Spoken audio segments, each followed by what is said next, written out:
तुम्हाला पण जीवनामध्ये खूप दुःख आहे का? तुम्हाला दररोज कुणी ना कुणी काही ना काहीतरी वाईट बोलत असतं का? तुमची निंदा करत असतं का?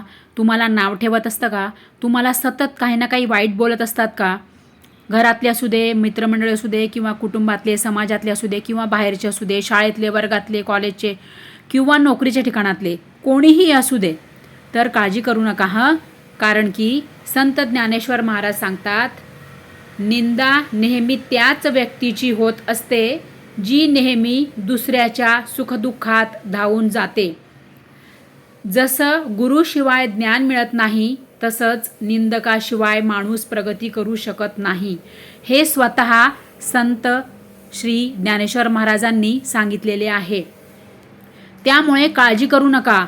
तुमच्या जीवनात तुमची नक्की प्रगती होणार.